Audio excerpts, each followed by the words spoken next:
Hi viewers, this is Hammad Hasan और हम screen play writing की क्लासेस को पढ़ रहे हैं और देख रहे हैं। और व्यूअर्स, प्रैक्टिकली हम अब उन 7 स्टेप्स को देख रहे हैं जिनका जिक्र हम कई दफ़ा पहले कर चुके हैं, लेकिन प्रैक्टिकल पॉइंट ऑफ व्यू से उन चीज़ों को थोड़ा हम थॉरोली देखना चाह रहे हैं ताकि हमें एग्जैक्टली पता लग जाए कि हमने स्टोरी को कैसे डेवलप करना है। और उसके लिए 7 स्टेप्स का हमने जिक्र किया था, जिनमें viewers, do you have a story और अ सिचुएशन। फिर हमने कहा था कि हमने मैप करना invisible structure to the premise line template। फिर हमने डेवलप करना है first line premise। If you determine whether you have a high concept premise or a low concept, develop the log line, finalize the premise line, और उसके बाद premise and idea testing। ये 7 step थे जिनको हम देख रहे थे। व्यूअर्स, उसमें सबसे पहले इसका हम जिक्र अभी पिछले लेक्चर में कर चुके हैं कि whether you have a story और अ सिचुएशन।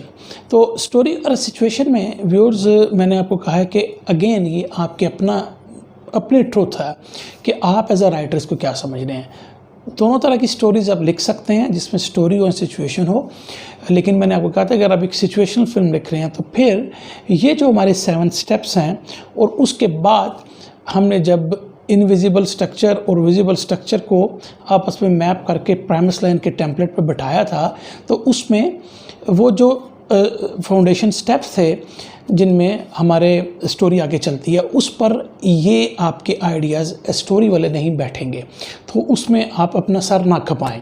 तो अब एज अ राइटर जब आप बैठेंगे और सोचेंगे कि मेरी स्टोरी या सिचुएशन, इसका मैंने आपको पहले बताया, पिछले लेक्चर्स में जाके देख सकते हैं कि वो कौन से स्टेप हैं कि जिनसे हम डिटरमिन कर सकते हैं कि मेरे पास ये स्टोरी है या situation. Please be true to yourself, क्योंकि लिखना स्टोरी या सिचुएशन डजेंट मैटर, लेकिन एटलीस्ट आपको पता होता कि आपने अगर एक सिचुएशन फिल्म है तो वो आपकी एंटरटेनिंग वैल्यू पूरी करती होगी, और या एक पज़ल होगा, एक मिस्ट्री होगी कि जिसको आपके प्रोटैगनिस्ट ने जो है वो सॉल्व करना है। लेकिन हम देखना हमने ये है कि आपने डिटरमिन कर लिया कि ये मेरी स्टोरी है, सिचुएशन, ठीक है। तो ये सबसे इम्पॉर्टेंट स्टेप है, हार्डेस्ट स्टेप आ जाता है फर्स्ट टाइम एवर, क्योंकि इसके बाद जब एक दफ़ा आप डिटरमिन कर लेते हैं कि अगर आप एक स्टोरी लिख रहे हैं कि सिचुएशन लिख रहे हैं, तो आपको बहुत सारी चीज़ें क्लियर हो जाती हैं। तो आप सिर्फ उन चीज़ों पे ही फोकस कर पाते हैं जो स्टोरी के लिए या सिचुएशन के लिए इम्पोर्टेंट है। तो हम चूँकि ज़्यादा जिक्र अपनी स्टोरी का कर रहे हैं, तो स्टोरी के पॉइंट ऑफ व्यू से ही मैं इस चीज़ को लेकर चल रहा हूँ। तो अब हम देखेंगे कि स्टोरी के कौन से स्टेप्स होते हैं और उसमें हम प्रेमिस लाइन को डेवलप करते हैं, फिर हम ये सारी चीज़ें देखते हुए आ रहे हैं। अब हम एक एग्जांपल लेते हैं। सपोज फिल्म थी ऑल इज़ लॉस्ट, हॉलीवुड की एक सिचुएशनल फिल्म है और हाई ग्रॉसिंग फिल्म थी हॉलीवुड की। तो उसमें बेसिकली मैं आपको सिनेरियो बता देता हूँ कि एक प्रोटैगनिस्ट है, एक बंदा है जिसकी एक छोटी शिप है जो कि कार्गो शिप से टकरा जाती है, और देन व्हाट हैपन्स, उसको सर्वाइव करना है। जब उसको खाली सर्वाइव करना है तो डेफिनेटली एक सिचुएशन फिल्म है, लेकिन आप पूछेंगे कि भाई सर्वाइव करने में स्टोरी क्यों नहीं आ सकती। तो let's discuss this film briefly, ठीक है। मैंने आपको बता दिया सिनेरियो, मैंने आपको बता दिया कि बोट है और उसमें एक बंदा उसको चला रहा है और वो कार्गो शिप से टकरा जाती है और उसके बाद उसको सर्वाइव करना है। अब इसमें क्या क्या मिसिंग है? नो मॉरल कंपोनेंट, इसमें कोई मॉरल कंपोनेंट नहीं, क्योंकि है अच्छा इसमें कोई कोर रिलेशनशिप नहीं। हमने वो पढ़ा था ना, अपने सारे स्टेप्स देखे थे हमने कि जिसमें आपको रिलेशनशिप डेवलप करना है, आपको कंस्ट्रक्शन का पता होना चाहिए, आपका मॉरल कंपोनेंट क्या है, आपका एंटागोनिस्ट कौन सा है, सब मिलकर फिर एक स्टोरी बनाते हैं।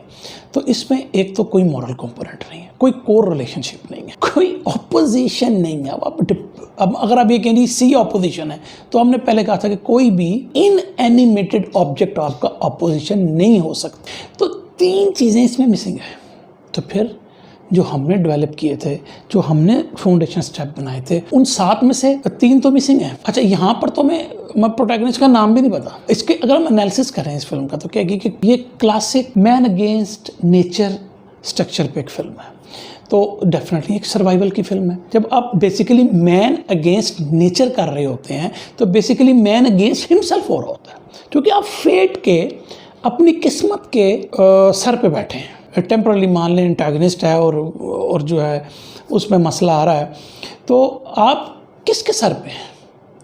आप नेचर के, यानी अपनी फेट पर बैठे हुए हैं। तो there is no real story in it. तो पजल है, मिस्ट्री है, सर्वाइवल है। ये आप कर सकते हैं, ठीक है।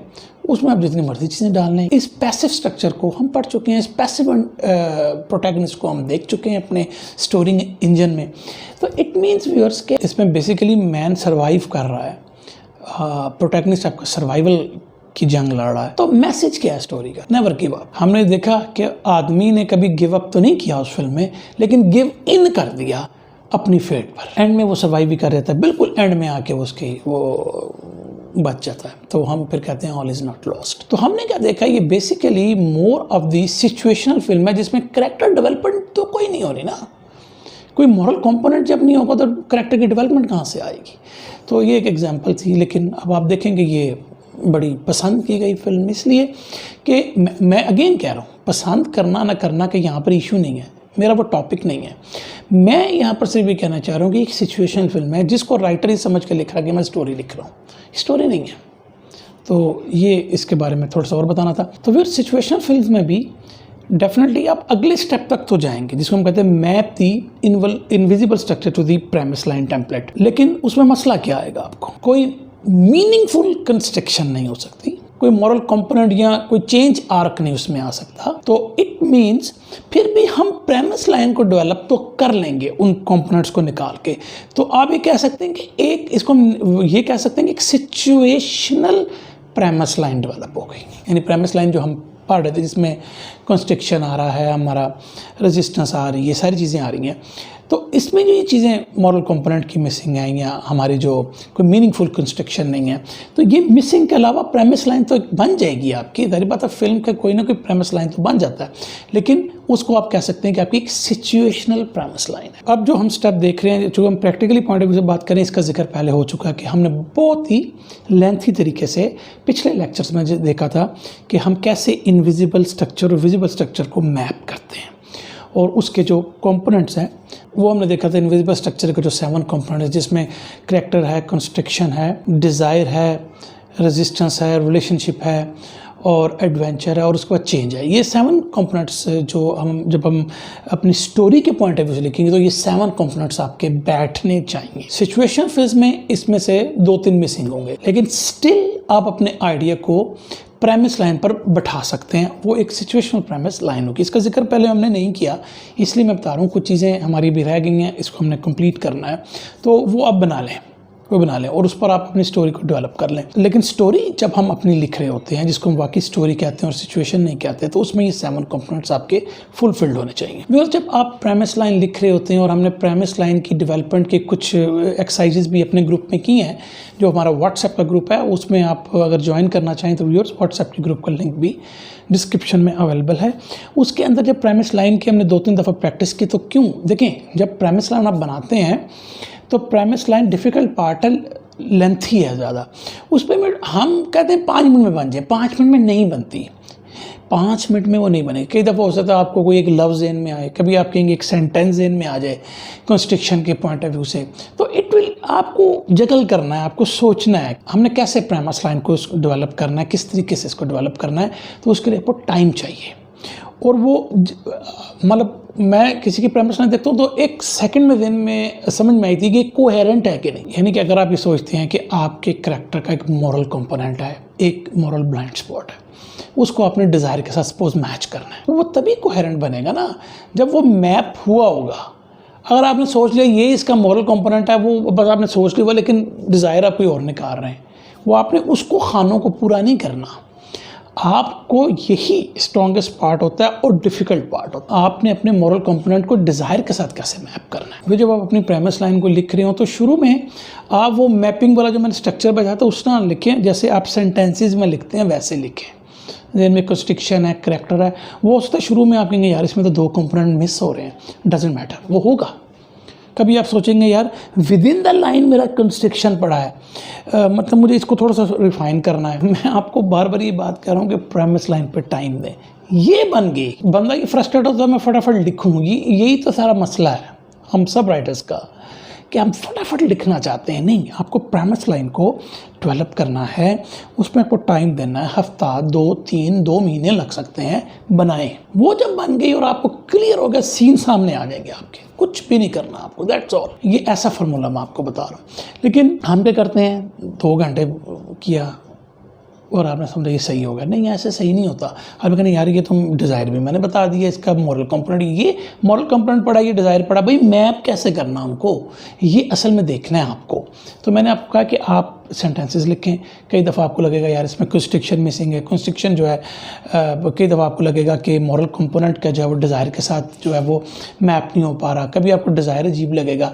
तो बहुत सारी चीज़ें मिसिंग भी होंगी, लेकिन वो आप लिखेंगे, काटेंगे, बनाएंगे, फिर सोचेंगे, फिर लिखेंगे। आपके आइडिया में वो आपके यार आज बंद करो, मैं कल फिर सोचता हूँ इस पर, फिर आप सोचेंगे। आहिस्ता आहिस्ता आपको समझ में आएगी कि ये कैसे डेवलप होता है। फिर आपको जब प्रैक्टिस हो जाएगी इन चीज़ों की, तो फिर आप इसको बेहतर समझ पाएंगे। जब वो अपने सेंटेंसेस लिख लेंगे और आप समझेंगे कि मैंने काफ़ी इसको रिफाइन कर लिया, तो अब उसको टेम्पलेट पे बैठाएं। वो जो हमने 4 पार्ट्स प्रेमिस लाइन के लिखे थे, कि जिसके अंदर प्रोटैगनिस्ट पार्ट था, एंटागनिस्ट पार्ट, टीम गोल था, डिनोमो पार्ट था, या जिसको आप फाइनल पार्ट कह सकते हैं। इन चारों पार्ट्स को आप फिर वो जो आपने लिखा है उस पर बैठाएं। तो उसमें भी उससे आपको कुछ प्रॉब्लम्स आए, डजेंट मैटर, कोई बात नहीं। ये तो आपके पास अपनी चीज़ है ना, आप किसी से शेयर तो नहीं कर रहे, आपने किसी प्रोड्यूसर को तो नहीं दिखाया, किसी डायरेक्टर को तो नहीं दिखाया, किसी अपने दोस्त से भी शेयर नहीं किया। आपके पास अपनी चीज़ पड़ी है, ये आपका अपना सरमाया है, ये आपका अपना ट्रेयर है। आप इस पर सोचें, लिखें, रिफाइन करें, इसमें मज़ा लें कि यार ये कंस्ट्रक्शन है, अगर मेरा मॉरल कंपोनेंट जो है साथ बार इनफिडेलिटी मैंने बनाया है, या इस करैक्टर के पॉइंट ऑफ व्यू से जो आपका आइडिया, मैं ये नहीं कह रहा आपने इनफिडेलिटी बना लिया है, जो भी आपकी स्टोरी के आइडिया में आप समझते हैं 2-3 ये मॉरल कंपोनेंट होते हैं। कई दफ़ा ऐसा होगा कि शायद आपको आइडिया में सिर्फ आपका मॉरल कंपोनेंट ही नजर आए, वो तो ज़्यादा अच्छा है। अब वो क्लियर हो जाए यार एक करैक्टर, तो वो जिस करैक्टर का आपको वो शुरू में ही मॉरल कंपोनेंट अपने आइडिया में समझ में आ रहा हो, तो वो बड़ा स्ट्रॉन्ग करैक्टर होता है, मेरी याद रखें। लेकिन ज़रूरी नहीं है, हो सकता है आपको सिर्फ डिज़ायर, ऑल इस लॉस्ट में हो सकता है राइटर के पहले ज़हन में सिर्फ ये आया हो कि यार एक ऐसी आइडिया आया हो कि एक छोटी सी शिप में एक बंदा बैठा और वो टकरा जाता है किसी चीज़, वो सोच लिया और वो बड़ा आसान है, उसमें तो कुछ करना ही नहीं, ना मॉरल कंपोनेंट है, ना कोई एंटागनिस्ट है आपका, ना कोई चेंज है करैक्टर की, तो वो तो कोई इतना मसला ही नहीं ना। आपने सिर्फ वही पैसिव करैक्टर वाले आपने इंजन को चलाना है और बस उस लूप को चलाना है, प्रॉब्लम दें इफेक्ट लें, प्रॉब्लम दें इफेक्ट लें, जहाँ बंद करेंगे स्टोरी एंड हो जाएगी। तो ये, लेकिन जब हम वाकई एक स्टोरी लिख रहे होते हैं तो आपको इस पर मेहनत करनी है। और मुझे बड़ा खुशी होती है जब कोई स्टोरी मेरे सामने आती है, क्योंकि स्टोरी पे मेहनत होती है, स्टोरी पे काम हम सीखते हैं उससे। स्टोरी की डेफिनेशन भी हमने कई दफ़ा पढ़ ली हैं, किसी ने देखना हो तो मेरे पुराने लेक्चर्स में देखें, हमने स्टोरीज़ की 2-3 डेफिनेशंस देखी हैं। तो ये हो गया। तो व्यूअर्स, ये आपको थोड़ा सा तफसीलन, थोड़ा सा डिटेल में मैं इसलिए इस पर जोर दे रहा हूँ कि मैंने अपने ग्रुप में भी देखा है कि हम बहुत जल्दी करते हैं, एक दिन में ही हम ना कहते हैं सर ये मैंने 4 पार्ट्स बना के आपके सामने रखते हैं। ये नहीं करना। आप खुद देखो, जब आपने 4 पार्ट्स बना के दिखाए होंगे मुझे, तो आप इतने कॉन्फिडेंट नहीं होंगे। उसकी वजह क्या है? क्योंकि आपको भी कहीं लाशऊर में होगा, आपके सबकॉन्शियस में होगा, ये कोहेरेंट नहीं है चीज़ें, तो कोहेरेंट बनानी है आपको, इस पर काम करना है। और अगर कोई मसला हो तो मैं आपकी हेल्प के लिए मौजूद हूँ। शुरू में डेफिनेटली आप जब लिख रहे होंगे अपने प्रेमिस लाइन का, तो वो परफेक्ट नहीं होगा, मैं आपको बार बार कह रहा हूँ। इसमें कोई घबराने की बात नहीं है, इसमें कोई परफेक्ट नहीं होगा। फिर जब आप उसको टेम्पलेट पे उतारेंगे, फिर आपको कुछ कंपोनेंट उसमें मिसिंग लगेंगे, कोई बात नहीं, सोचें, उस पर काम करें, देखें क्यों मिसिंग है, कहाँ पे मिसिंग है, क्या हो सकता है। वो कुछ चीज़ें आइडिया आपको बताता जाएगा, कुछ चीज़ें आप आइडिया में डालेंगे, स्टोरी के टेम्पलेट पे बैठाने के लिए फिल करेंगे ना।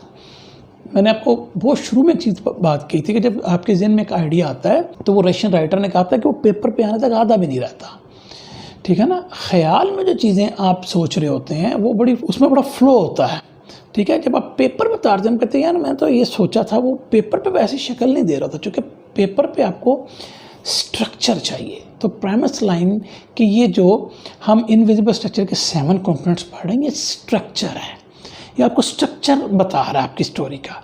आपको स्ट्रक्चर यूँ बनता हुआ नज़र आएगा। वो स्ट्रक्चर जब बनेगा तो आपको समझ में आ जाएगी कि सही बन गया। नहीं तो एक ईंट भी उसकी बाहर निकली होगी, एक कंपोनेंट भी ठीक नहीं होगा, तो वो स्ट्रक्चर आपको लगेगा ये ठीक नहीं है। तो बेसिकली प्रेमिस लाइन बनाने का मकसद ये है कि जो आपके इनविजिबल स्ट्रक्चर में एक आइडिया था, उसको अब मैंने कपड़े पहनाने हैं उस आइडिया को, फिर ही वो आपको नज़र आएगा ना। ठीक है ना, कहते हैं ना भूत आ गया तो भूत नज़र नहीं आता, अगर उसको आप कपड़े बना दे तो वो नज़र आना शुरू हो सकता है। तो आपका जहन में जो ख्याल है वो भी इनविजिबल है ना, नज़र नहीं आ रहे, जैसे भूत नज़र नहीं आता। तो उसको अब आपको स्ट्रक्चर के कपड़े पहनाने हैं, जब वो पहने जाएंगे तो फिर आप कहेंगे कि now I have a good premise line in my hand. हम देखते हैं कि वो जो स्ट्रक्चर हमारे ये जो हमारी एनाटॉमी है प्रेमिस लाइन की, जो स्ट्रक्चर है प्रेमिस लाइन का, उस पर अगर हम फिल्म ट्वाइलाइट की एग्जांपल लेते हैं, शायद ये मैंने आपको पिछले लेक्चर में मेरे ख्याल में इसी की एग्जांपल दी थी, ये मुझे याद नहीं है, लेकिन चलें अगर इसको ही हम ले लें, देखते हैं कि फर्स्ट पार्ट में जो कि हमारा प्रोटैगनिस्ट पार्ट होता है उसमें क्या हो सकता है। सबसे पहले हम देखते हैं हमारा प्रोटैगनिस्ट पार्ट क्या हो सकता है। तो 70 years old Bella agrees to move to Washington to live with his family or with his father। अब देखें इसमें करेक्टर भी है, कंस्ट्रक्शन भी है। moves to, agrees to move to Washington, तो इसमें एक कंस्ट्रक्शन है ना कि नई दुनिया में वो जा रही है, एक एग्री कर रही है अपने एक वर्ल्ड को छोड़कर दूसरे वर्ल्ड में आने के लिए, ठीक है ना। तो ये इसका कंस्ट्रक्शन है। और करेक्टर मैंने आपको बता दिया वो बेला है 70 years। टीम गोल, ये टीम गोल पार्ट था। She finds herself powerfully drawn to her classmate, ठीक है ना, Edward, who is also bad, with whom she begins love affair, बल्कि obsessive love affair, and she pushes him to for her desire to change her into a vampire. तो यहाँ पर अब उसका desire आ गया है कि टीम उसने बना ली उस क्लासमेट के साथ, और फिर उसने अपना डिज़ायर यहाँ पर शो किया कि वो उसको भी वैम्पायर बना दे, चूँकि वो ऑब्सेस्ड थी उसके लव अफेयर में। तो लव अफेयर में जब ऑब्सेस्ड थी तो उसने कहा कि she wants to become a vampire.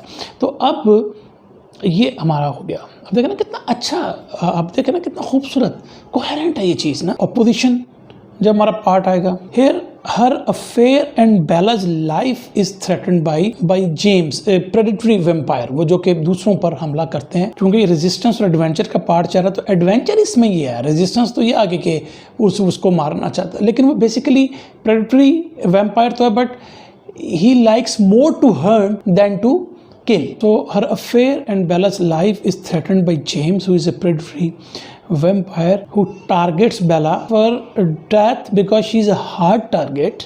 Adventure की चीज़ें में बतानी है ना। as he likes hunt more than kill, यानी कि इस केस में जब उसको हार्ड टारगेट लगता है तो वो चाहता है कि उसको किल कर दे, लेकिन आम पर वो हंटिंग को ज़्यादा पसंद करता है। तो what is the last part या डिनोमो पार्ट में क्या होगा कि Bella then joins with Edward and his vampire family to kill James, and Edward brings Bella into his close to his family fold. तो अब इसमें चेंज भी आ गई, वो वैम्पायर की फैमिली में भी चली गई। तो ये 4 पार्ट हमने देखे इस केस में। तो अब इसका एक फाइनल प्रेमिस लाइन बन सकता है ना, तो इसको अब लिख लें। मैंने आपको बता दिया, हमने देख लिया कि एक मशहूर फिल्म है और बड़ी खूबसूरत फिल्म है। मतलब कुछ लोगों के लिए, कुछ लोगों के इंटरेस्ट में शायद ये फिल्म ना आती हो, लेकिन चूँकि स्ट्रक्चर पे इतनी खूबसूरत बैठी है और चूँकि डिफरेंट थ्योरी है, इसने काफ़ी जो है वो रेवेन्यू भी इकट्ठा किया था, तो इसका जिक्र करना था। मैंने आपको बता दिया कि अब इसको आप इन जुमलों को फाइनलाइज कर लें। इसके अंदर अगेन आपको कई जुमले ऐसे लगेंगे कि जो ऐसी फालतू डले हुए हैं, बिल्कुल आपने शॉर्ट रखना है। तो व्यूअर जब ये आप एक अपनी प्रेमिस लाइन को लिख लेंगे तो फिर थर्ड पार्ट आएगा कि आपने अपना first pass of the premise line determine करना है या डेवलप करना है। तो ये जो सेकंड स्टेप आपने किया है, ये उसका नरेटिव फॉर्म पे थर्ड पार्ट में, ठीक है ना। यानी कि आप थर्ड पार्ट में जब आएंगे जिसमें आप अपने फर्स्ट लाइन को डिटरमिन कर रहे होंगे, तो वो नरेटिव होगा आपके सेकंड पार्ट का। जो भी आपने प्रेमिस लाइन लिखा है उसमें गलतियाँ होंगी, उसमें ग्रामर के मसले होंगे, वो शायद उतना कोहेरेंट अभी मतलब ग्रामेटिकली कोहेरेंट ना लग रहा हो, बहुत सारी चीज़ें आएंगी, लेकिन आपको उसको देखना है। तो पहले में तो हमने जो समझ में आया हमने लिख ली और कोशिश की कि अब जब हम उसको थर्ड पार्ट में एज ए नरेटिव की फॉर्म दे रहे होंगे तो फिर हमें ज़रा थोड़ा यहाँ पर गौर और करना। तो पहले पार्ट में तो हो सकता है आप हर क्लास का 1 या 2 सेंटेंस अलग कर, आपको लगे कि यार ये 2 सेंटेंस जो है इस पार्ट के हैं, दूसरे पार्ट के अब 2 सेंटेंस हैं, 1 सेंटेंस आपको अगर आप उसमें लिख पाए हैं तो वो लिखें, कोई बात नहीं। उनको आप सबसे पहले इनको सेग्रीगेट कर लें।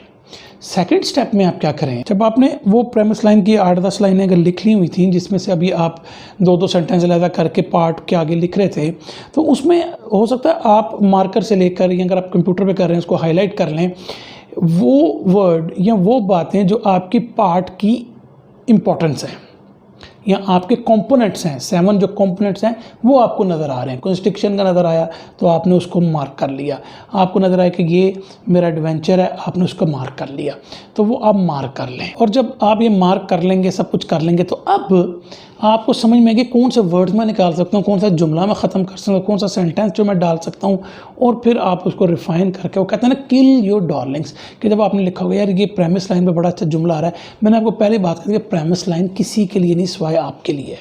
पहली स्टेज पे वो आपके लिए, अभी आपके पास ही है, वो आपके कंप्यूटर से बाहर नहीं निकली, वो आपके ज़हन से बाहर निकली, जिस कमरे में आप काम करें उस कमरे से बाहर नहीं निकली, आपके पास है। तो इस पर खेलें, करें, जब वो बन जाए फिर दूसरों को दिखाया जा सकता है।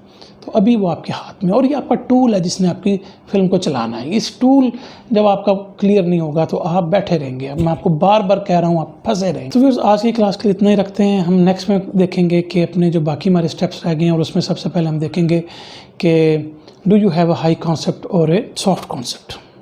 इसका भी जिक्र हमने पहले किया था, लेकिन चूँकि अब हम प्रैक्टिकली चीज़ों को देख रहे हैं तो it will take some time. तो हम इसको स्टेप्स को साथ साथ लेकर जा रहे हैं और कुछ प्रैक्टिकली भी चीज़ें करेंगे कमिंग लेक्चर्स में। सो व्यूअर्स, मिलते हैं बहुत जल्द हम नेक्स्ट लेक्चर में। Thank you very much.